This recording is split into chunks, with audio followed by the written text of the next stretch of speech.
আমি উষাবতী দত্ত ঘরে জন্ম আমার, আমি বাণীর কুমারী বলি রাজা পিতা মা উষা নাম ধরি নানা রত্নার অলঙ্কার অগুরু চন্দনে মণিকে করেছিলাম তোদা সে যে শিবরাত্রি দিনে সেই পূর্ণ ফলে আমি গেলাম প্রধান নাম থেকে হয়েছিল স্বর্গ বিদ্যাধরী। প্রতিদিনের মতো আজও নৃত্য পরিবেশন করিবার কারণে গিয়েছিলাম আমি দেবসভার মাঝে। যেই সময় আমি গৃহমাঝে আসতে ফিরে স্বামী আমায় বলেছে উষা গৃহমাঝে তুমি থাকো উষা, আমরা কিছু আহারের জন্য আমি একটু ফল নিয়ে আসি অরণ্য হইতে। কিন্তু আজকে রজনী মধুরী পূর্ণিমা রজনী আমার মনে বাসনা জেগেছিল। পশ্চিমে রয়েছে কানন বৃন্দাবন, সে ভাই আমার মন চাই যেতে করিতে তীর্থ ভ্রমণ।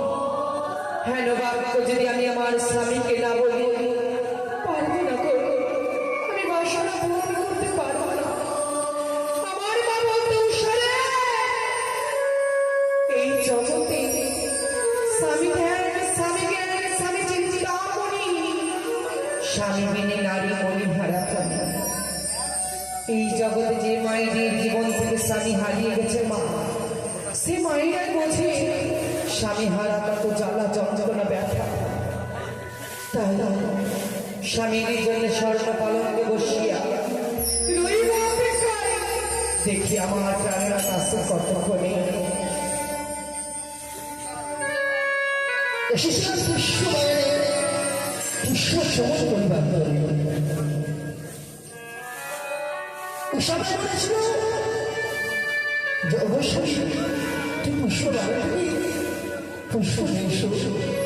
জীবনে মায়ের থেকে বসু তাকে এসেছি দেখি বসে দেখছি আচ্ছা আমার মাস দিল পড়েছে বলে ওসব অভিমান করে বসে রয়েছে। মনে ভাব থেকে বলেছে তো না না না আমি দেখে দেখি না কেন ওষা ওষা ওষা ওষা ওষা তুমি এসেছো? আমি এসেছি গো। আমার সকল না তুমি চিনে চিনে হল ঈশা। হে প্রাণের তোমায় আমি একটি কথা বলবো। বলো আমার কি বলতে চাও? আবার তুমি যখনই যেখান থেকে আসো না কেন অদূর হয়ে তুমি আমায় উষা উষা বলে বারবার স্মরণ। আজ তুমি আমাকে উষা বলে স্মরণ করবে না, অথচ তুমি আমাদের বিশ্রাম কক্ষে তুমি দবিশ করেছো। বলো না প্রভু তোমার কিছু হয়েছে গো? আমার কিছু হয়নি, কিন্তু মনে হয় তোমার কিছু হয়েছে। কেন গো? আমি তোমাকে একবার নয় দুবার নয় তিনবার তোমার নাক ধরে রেখেছি, তুমি আমার তাকে সারা দাও। জানো না তুমি কি বলছো? এই সত্য তুমি আমাকে এক এক করে তিনবার দেখেছো উষা বলে। হ্যাঁ ঈশা, অথচ তোমার এই বদলের কনফিউশন যে আমার গর্ভে এসে পৌঁছায়নি। আমি যে তোমার চরণের অপরাধী, তুমি আমায় ক্ষমা করে প্রভু, ক্ষমা করে। ঈশা এই তো ক্ষমা চাইতে কিছু নেই। আর তোমাকে আমি ভুলে বলেছি তোমার জায়গা আমার চরণে নয়, চরণে নয়, তোমার ভাই হচ্ছে আমার হৃদয় মাঝে গো। সত্যি আমার বাবা ঠিকই বলতো, এই জগতে যিনি আপন ভারী নারীদেরকে, তবে প্রথম হলো গর্ভধারিণী মা, তারপরে হলো তার প্রাণপত্নী এবং প্রাণপতি। ওগো, আজ আমার মনখানি ভালো নেই গো। সমস্যা তোমার না না, ও প্রাণের সাপ, বলো না গো, বলো না, আজকে রজনী করি রজনী। আজকে রজনী তুমি না রজনী তুমি ঠিক বলেছ, এই পূর্ণিমা রজনী আমি তোমার কাছে কিছু চাই। তুমি চাইলে আমার কাছে বেশ, আমি তোমায় আমার দুই হাত ধরে তোমায় যেই দিন হইতে আমি তোমার চারুকার রানী হয়ে এসেছি, তোমার দেওয়া সিঁদুর পরিধান করেছি সুখী, সেই দিন থেকে আমি তোমার কাছে কিছু চাইনি। আজ আমার হাতে হাত রেখে কথা, তোমার কাছে আমি যা চাইবো তুমি আমাকে তাই দেবে গো। আমি কথা বলবো তুমি যা চাইবে আমি তোমায় তাই দেব। ও বলি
আমি যে মেরে পাই গো, আমি যে তোমাকে বুঝতে পারবো না কবে তুমি যাবো। তুমি তো এই কথা দিয়েছো, কথা দিয়েছি সহ্য করো, কিন্তু কি করে নিয়ে যায় আমি যদি তার আদেশ না পাই, তার আদেশ আমি কি করে তোমায় নিয়ে যাবো বলো? কার কথা বলছো? তুমি কি তোমার পিতা আমার শ্বশুর ঠাকুরের কথা বলছো গো? না গো না, তুমি কে?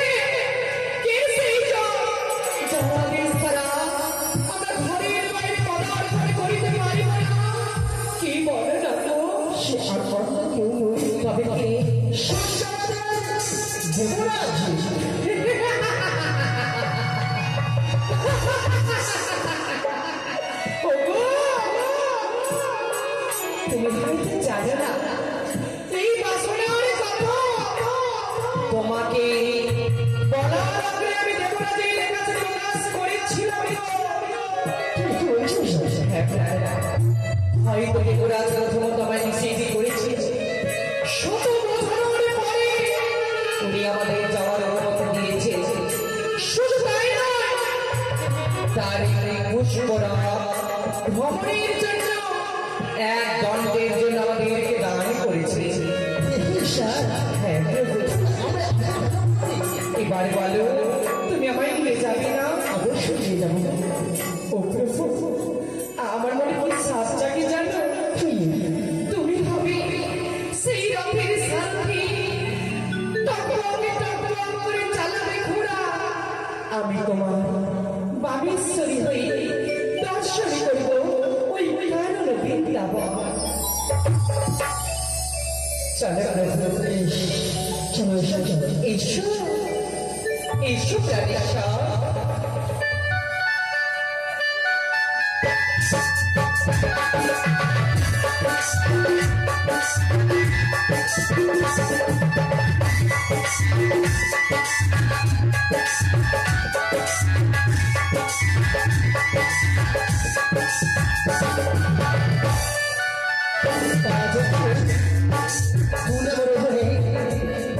আমি শুনছি রাজরাজ, তাই রাজের সাথে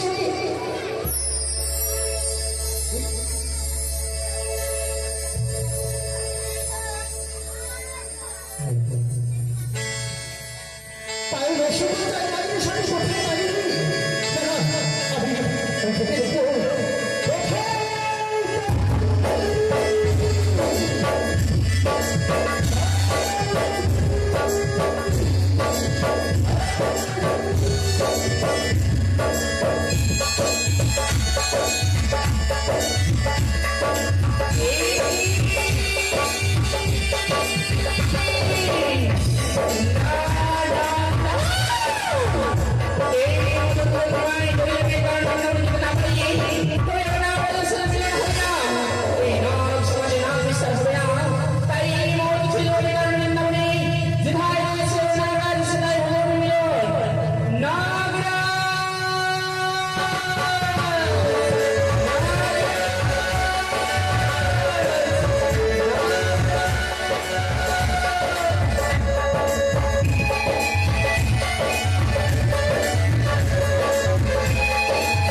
সাথী জীবনের সঙ্গী